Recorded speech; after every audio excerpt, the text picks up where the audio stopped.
Ogie Diaz. Di ba, in-interview ka ni Ogie Diaz about sa nanay mo? Anyway, i-open natin to kasi nga, di ba, nag-million views naman kay Ogie Diaz. Magmumura ako dito. Okay, kaalaman po ng marami, si Magdalena Fox po ay na-interview ni Ogie Diaz. Nag-million views po yan.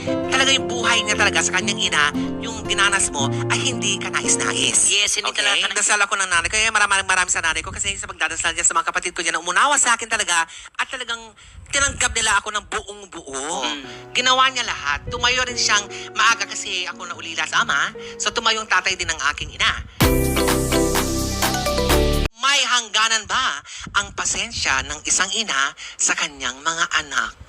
Hala. Ay, ang ganda ng topic natin. Bakit yan ang topic natin today? Kasi Mother's Day! Kaya Oo. happy Mother's Day sa lahat ng mga mothers. Happy Mother's Day at sa lahat naman nagkukunuring mother. O hindi, kailangan din natin batiin ng Happy Mother's Day yung mga tati kasi minsan sila ang nagsisilbing ina rin. Oo. May hangganan ba ang May pasensya hangganan ng isang ba ina? yung pagiging ina ng isang anak? Yes, pasensya. Unang-una, bakit mo ako tatanungin na hindi naman ako ina? Okay? Ikaw muna.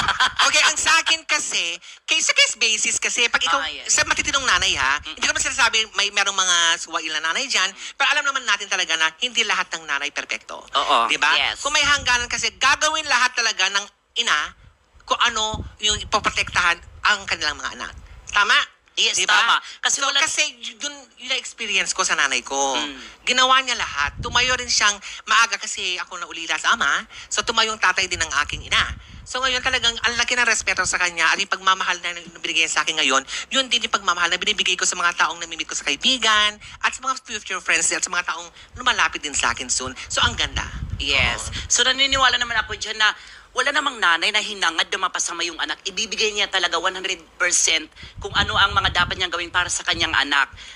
Ating tanggapin sa realidad, may mga nanay talaga na lukarit.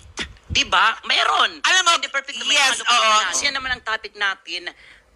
Ano? Sa paanong paraan kaya o anong sitwasyon kailan nauubos ang pasensya ng isang magulang para sa kanyang mga anak? Para sa'yo? Sa akin kasi yung anak na mismo talaga, pag wala ng respeto sa magulang, na wala na yung pagmamahal sa magulang, Saan nga ba nanggagaling ang dapat magkaroon ng respeto, di ba? Dapat ang sisimula din sa magulang. Kung paano- Ginawa naman lahat ng parents. Para lang may Kaso tuwid diba? lang. Meron talaga tayong tinatawag na suwail na anak.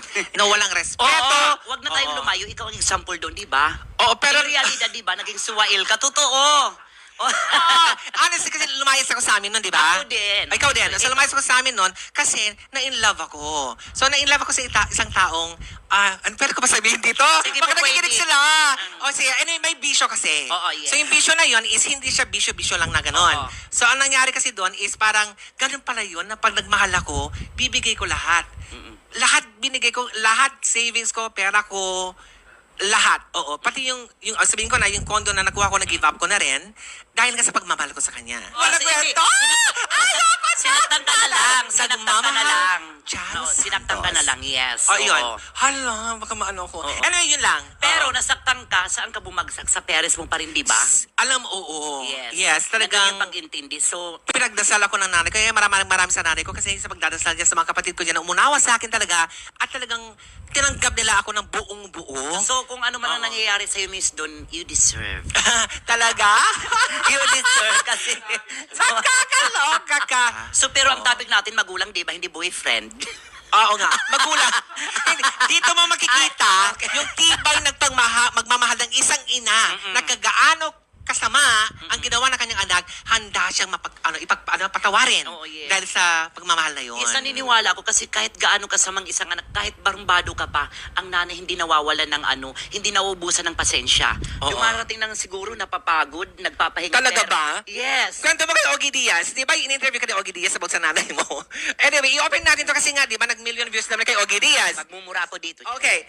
So ngayon, sa kaalaman po ng marami, si Magdalena Fox po ay na-interview ni Ogie Diaz. Nag-million views po yan. Talaga yung buhay niya talaga sa kanyang ina, yung dinanas mo, ay hindi ka nais-nais. Yes, hindi Okay? talaga nais-nais. First time ko ito, pangalawa ko nang sasabihin dito na sa totoo lang, ang relasyon ng magulang ko sa akin, ako talaga ang nagpaaral ng magulang ko. Walang ganon! Ano? Sige, Ay, hindi na, bago tayo... mensahe mo sa mother mo dahil Mother's Day naman. Happy Mother's Day. Thank you sa lahat.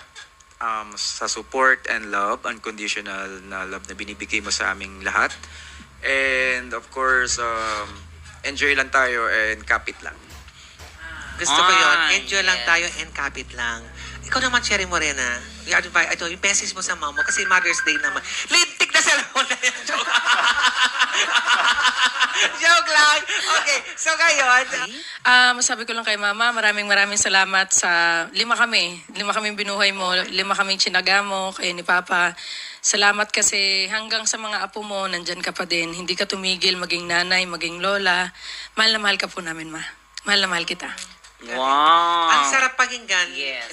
bilang isang ina, pag yung anak mo nagsasabi ng I love you. Kasi hindi naman natin araw-araw sinasabi sa nanay natin na I love you, I love you. Hindi, ikaw naman narinig ko naman nag-I love you ka, pero may Hindi, kapalit, sa nangihingi ka ng pera.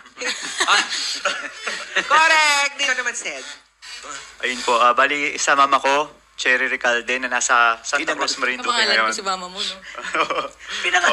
Ano na, Cherry din ang mother mo? Hindi, Ano kapangalan pala ko ako, po kapangalan? Cherry. Okay. Opo.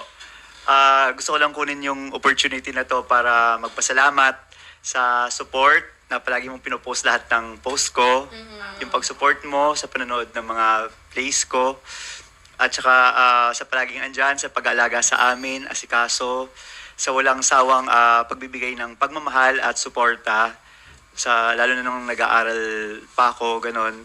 At syempre sinuklian ko naman ng Huwag kang manumba. ng pagmamahal. Correct. So, kaya ko lang ng pagmamahal at ng, yun nga, yung pagiging engineer ko. Ayan. At sobrang saya ko na sobrang proud niyo sa akin. Ayan. Thank you. Love. Wow. I love you todo without preno. Wow! Happy